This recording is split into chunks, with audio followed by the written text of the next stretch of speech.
El fentanilo, un opioide sintético, se ha convertido en una epidemia mortal que afecta a países y comunidades de todo el mundo. Pero, ¿qué ocurre cuando los cárteles, conocidos por sus tácticas brutales, se ensarzan en una guerra contra esta sustancia tan potente? Veamos las extrañas guerras de los cárteles contra el fentanilo. La situación actual. En junio de 2023, el descubrimiento de varios cadáveres enterrados en un montón de pastillas de fentanilo en Culiacán, Sinaloa, conmocionó a la ciudad. Esto ocurrió después de que se prohibiera la producción y venta de esta droga.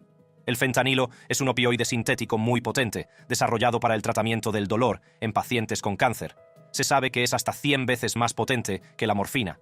La DEA afirmó que el fentanilo desempeñó un papel en alrededor del 66% de las 107.622 muertes por sobredosis de drogas registradas entre diciembre de 2020 y diciembre de 2021. Los Centros para el Control y la Prevención de Enfermedades destacan, además, el alarmante aumento de las incautaciones de pastillas con fentanilo por parte de las fuerzas del orden, que se ha multiplicado casi por 50 desde 2018. La conexión entre los cadáveres enterrados y la producción y distribución de fentanilo se hizo evidente, revelando las secuelas de quienes se habían atrevido a dedicarse a este negocio. Los autores de este truculento acto no eran otros que los Chapitos, los hijos del célebre narcotraficante El Chapo, que había declarado la guerra a la droga. Entre los numerosos hijos de El Chapo, 4 han alcanzado prominencia dentro de las operaciones criminales del cártel: Joaquín Guzmán López, Iván Archibaldo Guzmán Salazar, Ovidio Guzmán López y Jesús Alfredo Guzmán Salazar. Desde una edad temprana, Jesús Alfredo, Iván y Ovidio fueron introducidos en el funcionamiento interno del cártel de Sinaloa por su padre Ismael Zambada García, también conocido como El Mayo, otra figura influyente dentro de la organización. Su educación en el crimen organizado comenzó cuando eran adolescentes, aprendiendo los intrincados matices de las operaciones del cártel. Ovidio, en particular, ha atraído una atención considerable.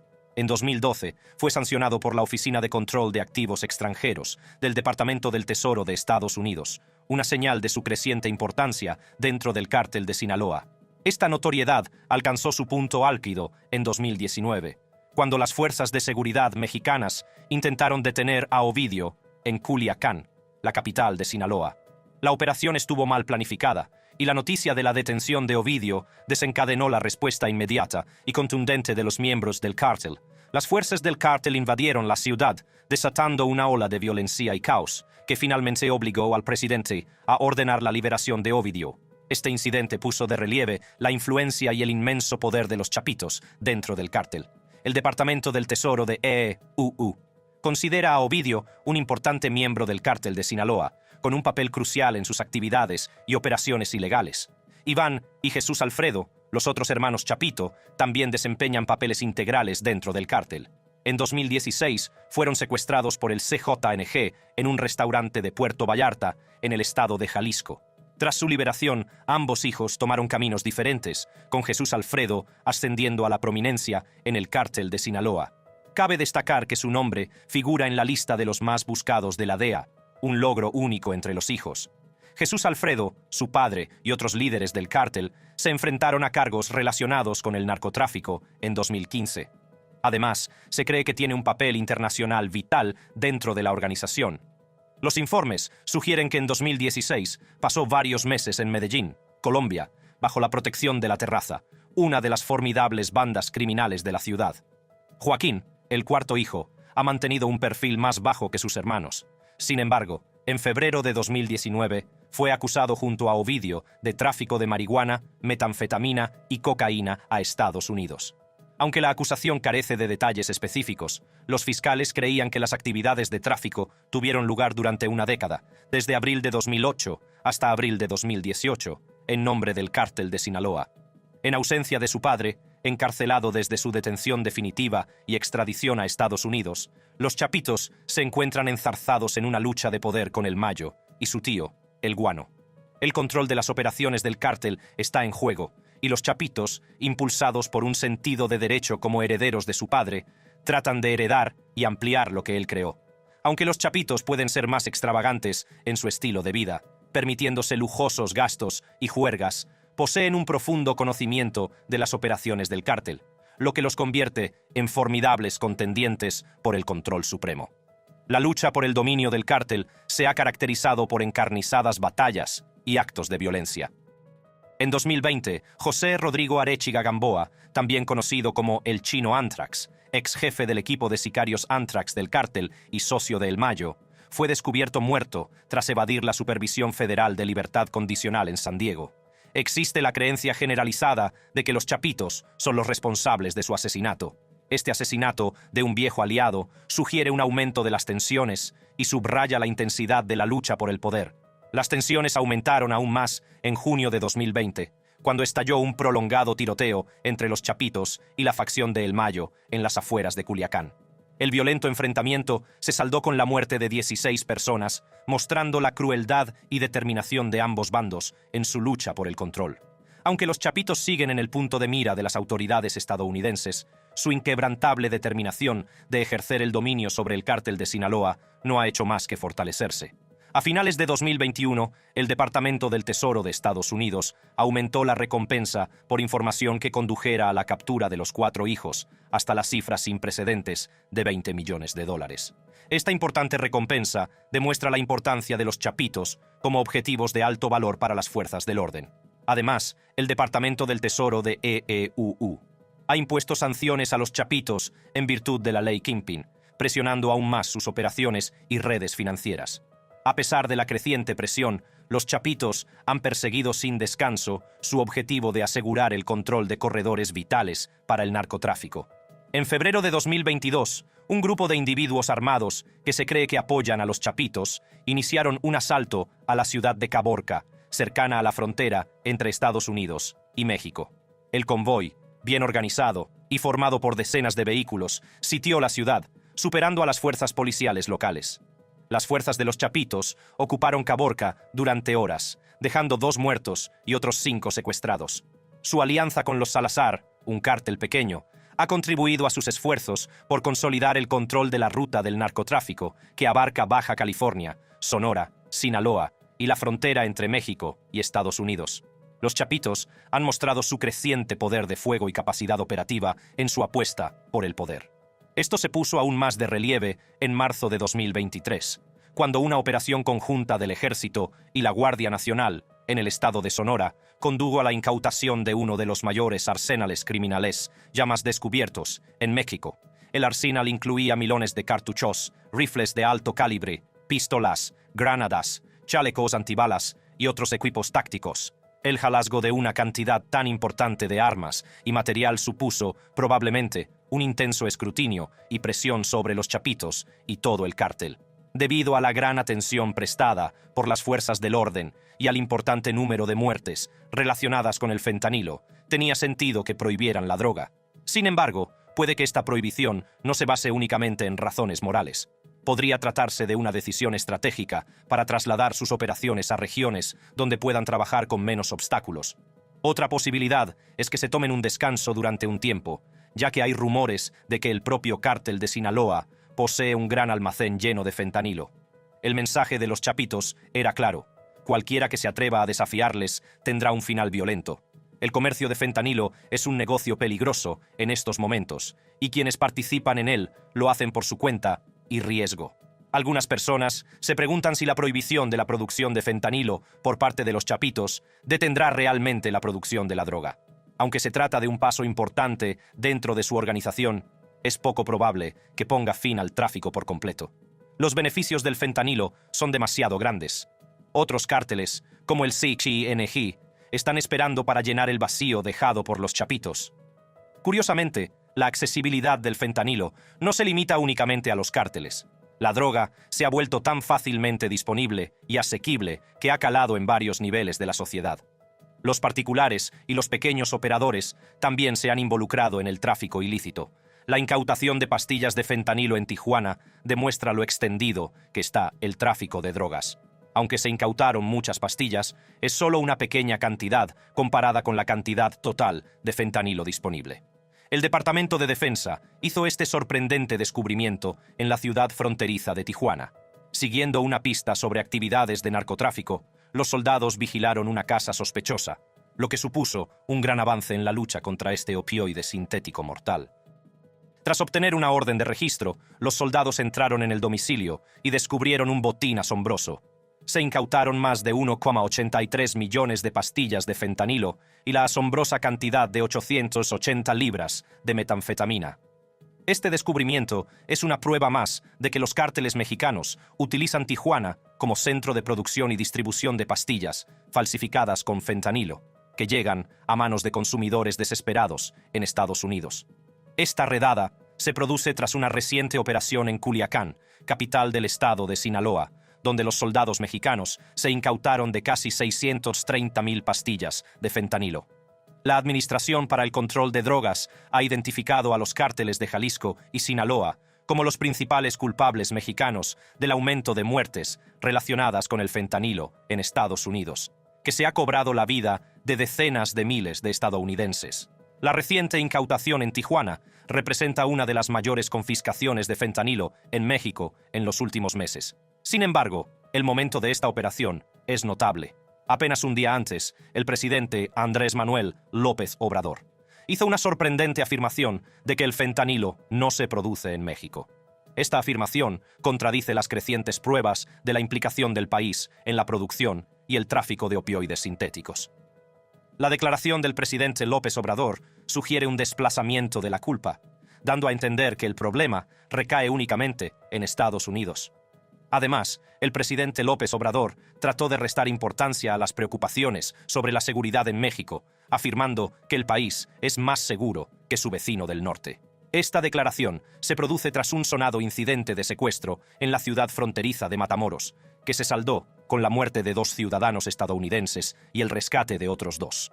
El presidente descalificó las advertencias de viaje de Estados Unidos y los informes de violencia en México como parte de una conspiración de políticos conservadores y medios de comunicación estadounidenses para empañar la reputación de su administración. Sin embargo, la violencia, las actividades de narcotráfico y los delitos relacionados con los cárteles siguen planteando importantes retos a la seguridad de México y a los esfuerzos de las fuerzas de seguridad. La reciente redada en Tijuana muestra la complejidad de la lucha de México contra la producción y distribución de fentanilo. Si bien la incautación de una cantidad sustancial de fentanilo y metanfetamina es una victoria significativa, también pone de relieve la magnitud del problema en el país. En medio de esta lucha, los hermanos Guzmán se han distanciado de las actividades relacionadas con las drogas. El 4 de mayo de 2023 escribieron una carta a Azucena Uresti, una respetada periodista mexicana. En la carta, instan enérgicamente a la DEA a desviar su atención de su familia y dirigirla hacia los verdaderos responsables de operar los laboratorios de fentanilo recientemente descubiertos en Sinaloa. Los hermanos niegan firmemente su implicación como líderes del cártel de Sinaloa y se desvinculan airadamente de cualquier conexión con la producción de fentanilo en la zona. Los hermanos Guzmán, encabezados por Iván Guzmán Salazar, de 40 años, junto con Alfredo Guzmán Salazar, de 37 años, Joaquín Guzmán López, de 36 años, y Ovidio Guzmán López, de 33 años, aclararon que nunca han estado involucrados en el comercio de fentanilo, a pesar de la prevalencia de la producción de fentanilo en Sinaloa. Afirmaron que los laboratorios desmantelados por las autoridades tienen dueños identificables con sus nombres y apellidos, por lo que exhortaron a la DEA a realizar investigaciones a fondo en Sinaloa. En una conferencia de prensa llevada a cabo por la jefa de la DEA, Ann Milgram, ella hizo una declaración sobre el elevado peligro e influencia de los chapitos. Ella los consideró más peligrosos y poderosos que el Chapo. Los hermanos expresaron su descontento con la forma en que la DEA los representaba, destacando que estas acciones empañaban su imagen global al etiquetarlos como una amenaza. Argumentaron que esta representación solo servía a los propósitos de la DEA y se había convertido en propaganda mundial, causando daño a su familia. Además, los chapitos criticaron a personalidades de las redes sociales y creadores de contenidos, que se aprovecharon de su reputación, realizaron entrevistas y compartieron opiniones sin conocer plenamente sus antecedentes. Transmitieron su descontento con la difusión de información falsa, advirtiendo sobre el daño potencial de las mentiras que se aceptan como hechos después de ser repetidas muchas veces. Uresti recibió el mensaje de 3 páginas del abogado mexicano José del Refugio Rodríguez, quien anteriormente había defendido a El Chapo. La carta llegó después de que el Departamento de Justicia de Estados Unidos anunciara nuevos cargos en abril, afirmando que los hermanos Guzmán habían experimentado con fentanilo en personas antes de enviarlo a Estados Unidos. La creación de un comité conjunto entre México y Estados Unidos para combatir el tráfico ilegal de drogas sintéticas, armas y municiones ha aumentado la atención sobre los chapitos. Este desarrollo coincidió con un desacuerdo en curso entre funcionarios estadounidenses y el presidente mexicano Andrés Manuel López Obrador. Mientras Estados Unidos afirma que México desempeña un papel importante en la producción de fentanilo, López Obrador niega públicamente estas acusaciones, lo que agrava aún más la compleja situación. La reciente declaración pública de los chapitos reflejó un sentimiento de remordimiento al reconocer el impacto perjudicial de su silencio. Expresaron su compromiso de ser cautelosos y reservados, con la esperanza de que, al evitar las declaraciones públicas, las consecuencias negativas se desvanecerían gradualmente. Sin embargo, su decisión de comunicarse a través de un mensaje escrito significa un cambio en su enfoque y un rotundo rechazo de las acusaciones vertidas por funcionarios estadounidenses. El panorama general. El actual conflicto entre la familia Guzmán y la DEA ha dado lugar a relatos contradictorios. Sin embargo, por experiencias pasadas, las idas y venidas entre la DEA y la familia del narcotráfico pueden ser el resultado de una guerra mayor, una guerra que muchos desconocen. Los chapitos son una facción de uno de los mayores cárteles de la droga, el de Sinaloa, y si la historia del cártel de Sinaloa sirve de algo, parece que está utilizando a sus aliados más poderosos para luchar contra los chapitos. Te estarás preguntando quiénes son los poderosos aliados del cártel de Sinaloa. Pues bien, no son otros que las fuerzas del orden estadounidenses, así como las autoridades mexicanas. La pregunta obvia aquí es, ¿ha estado el cártel de la droga trabajando en secreto con las fuerzas del orden? Bueno, la respuesta es probablemente sí. Aunque esto pueda parecer una loca teoría de la conspiración o un guión de Hollywood, a lo largo de los años se han publicado numerosos informes que demuestran que el cártel de Sinaloa y varias fuerzas del orden de Estados Unidos y México están compinchados. La relación entre las fuerzas del orden estadounidenses y los cárteles mexicanos se remonta a un hombre, Ismael Mario Zambada García, alias El Mayo. Debido a su papel en el cártel de Sinaloa, El Mayo se ha visto obligado a vivir fuera de la red y se ha convertido en el hombre del saco para la mayoría de la gente. Sus allegados han revelado que permanece en silencio durante las reuniones del cártel y no utiliza teléfonos móviles. Ha hecho todo lo posible para permanecer en la sombra. Quizá sus conexiones con las fuerzas de seguridad estadounidenses le han obligado a permanecer oculto. Pero una cosa es segura: mantenerse fuera de la luz pública no solo ha ayudado a El Mayo a crear el cártel de la droga más poderoso del mundo, sino que también le ha ayudado a mantenerse vivo y fuera de la cárcel. El Mayo tuvo como mentores a algunos de los primeros narcotraficantes de México. Uno de ellos fue Inés Calderón Quintero, alias El Ingeniero. Bajo la tutela de Quintero, El Mayo puso en marcha un depósito en el que ayudaba a introducir cocaína y heroína en Estados Unidos. El depósito era estratégico para El Mayo, ya que intentaba evitar los aspectos violentos de dirigir un cártel.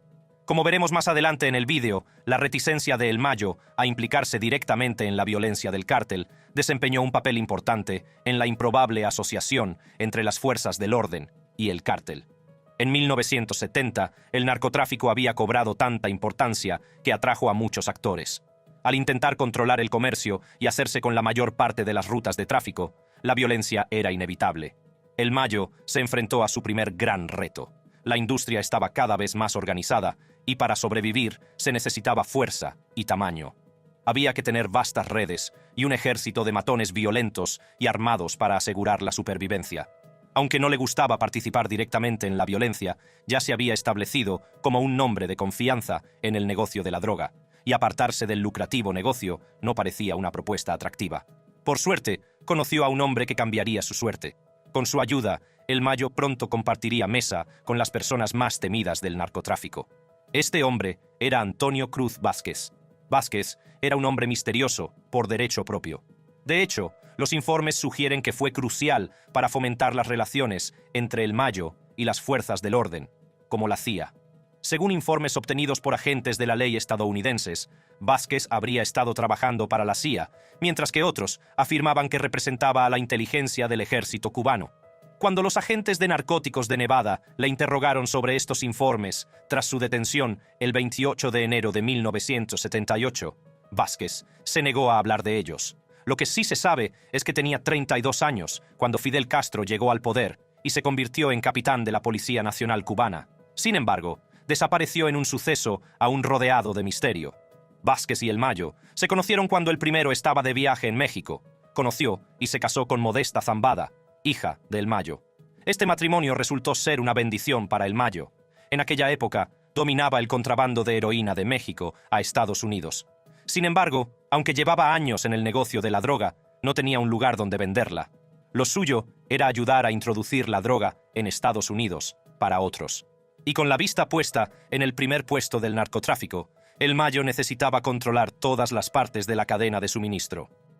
Su nuevo socio, Vázquez. Con sus contactos en EEPU, Vázquez ayudó a su nuevo socio a encontrar un mercado para su heroína en Las Vegas y Los Ángeles. La asociación de El Mayo con Vázquez puede haber contribuido al éxito de El Mayo en el futuro. Vázquez no era un capo de la droga, así que no sabía cómo dirigir un cártel. Sin embargo, conocía bien otras áreas importantes que se aseguró de transmitir a su suegro. Aparte de la logística, El Mayo aprendió la importancia de las alianzas por encima de la guerra.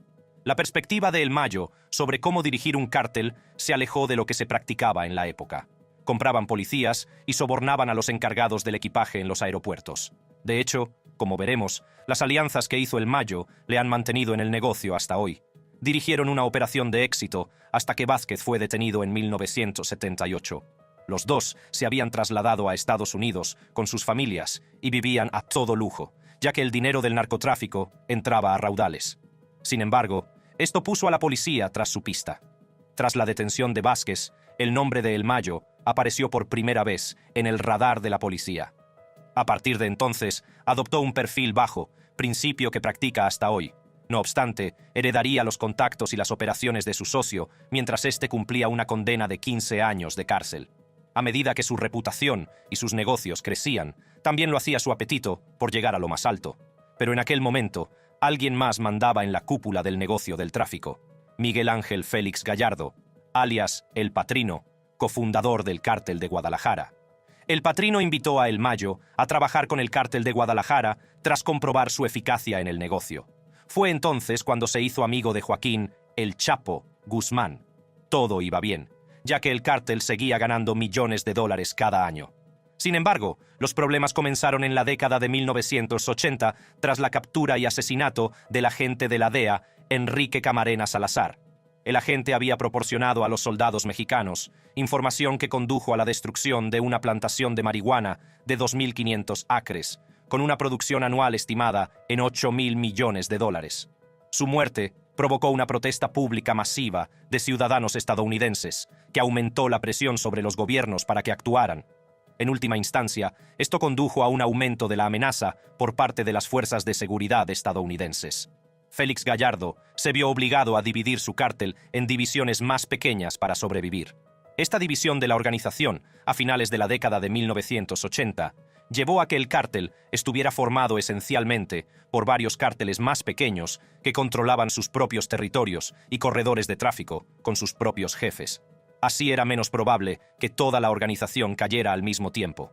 Uno de estos cárteles era el de Sinaloa, con la ciudad de Culiacán como sede. Al frente del nuevo cártel estaban El Chapo y El Mayo. El Chapo se había fijado en la experiencia de El Mayo y decidió invitarle como socio de la nueva organización.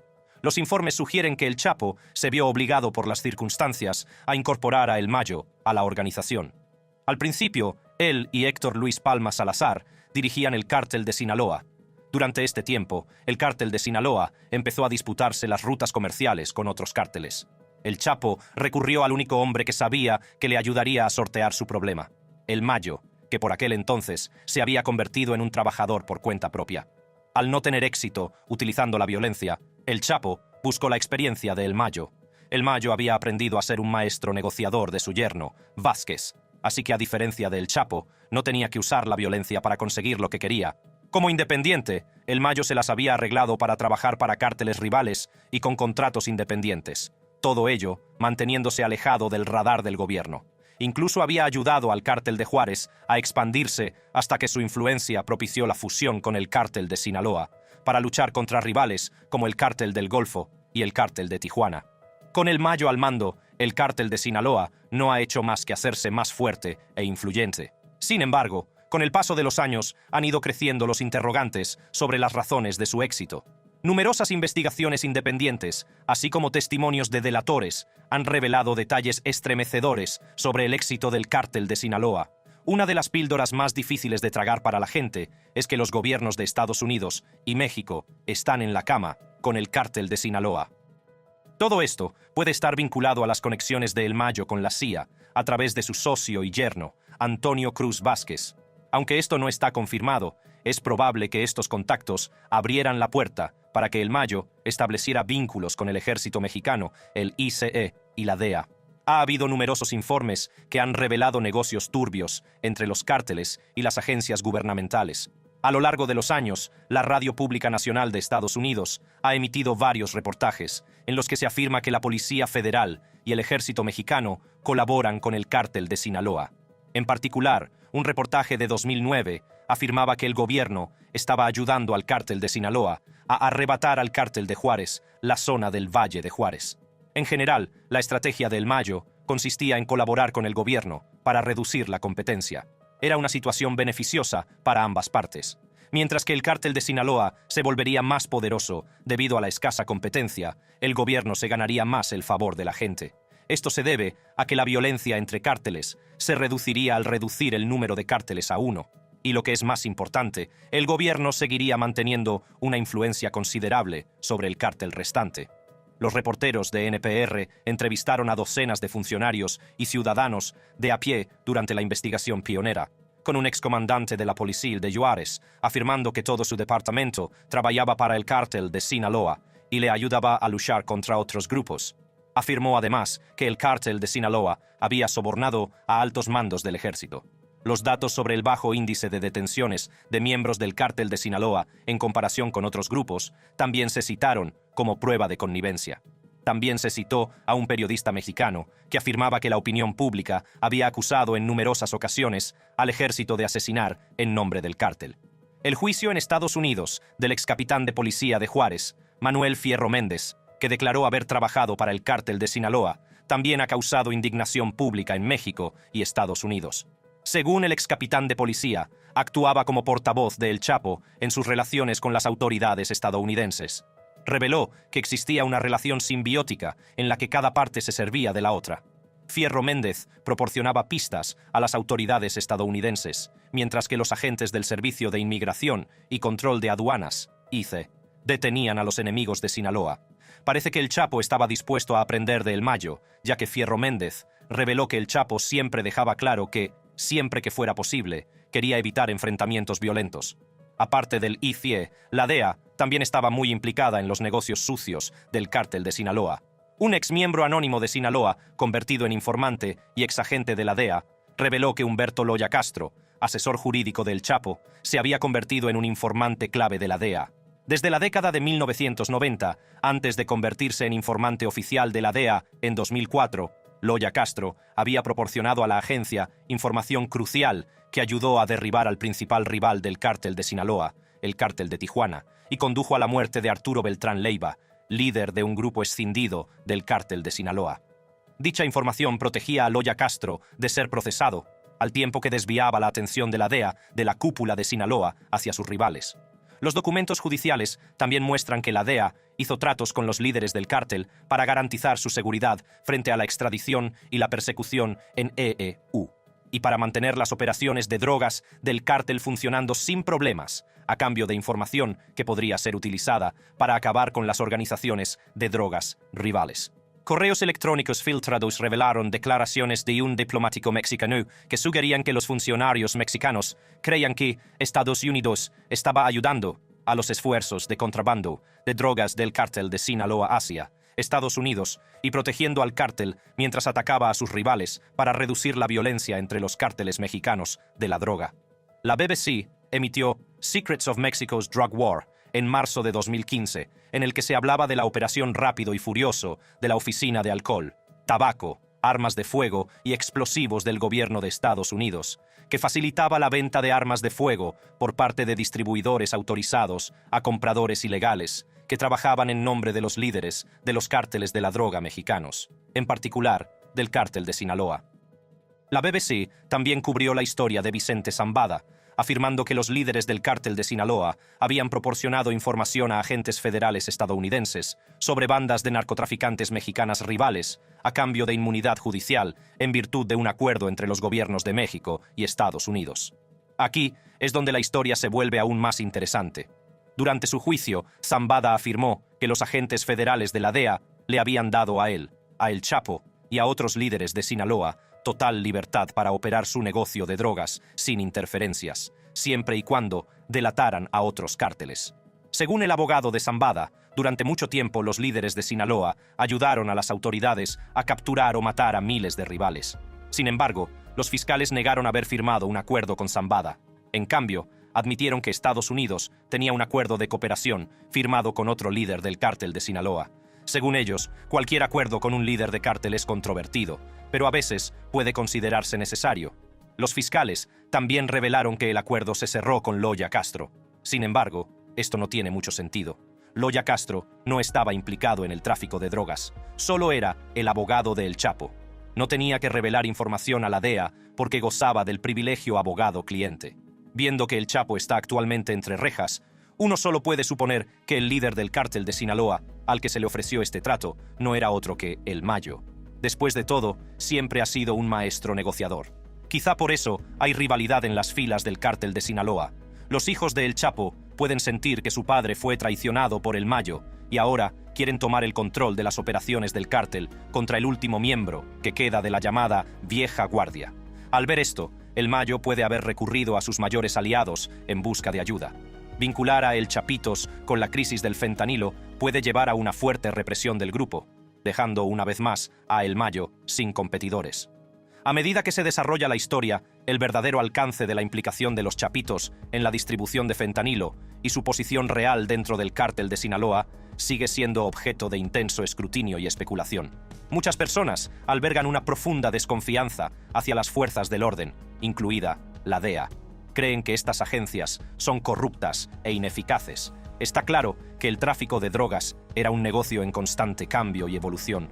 Los traficantes siempre encontraban nuevas formas de adaptarse a los retos y explotar los puntos débiles del sistema. El juego del gato y el ratón entre las fuerzas del orden y los cárteles parece que va a continuar, con vidas que penden de un hilo. Los cadáveres enterrados en un montón de pastillas de fentanilo constituyen un trágico capítulo de la interminable saga del narcotráfico. Si te ha gustado este vídeo, haz clic en la tarjeta que aparece ahora mismo en tu pantalla para ver más vídeos en los que se denuncian crímenes atroces.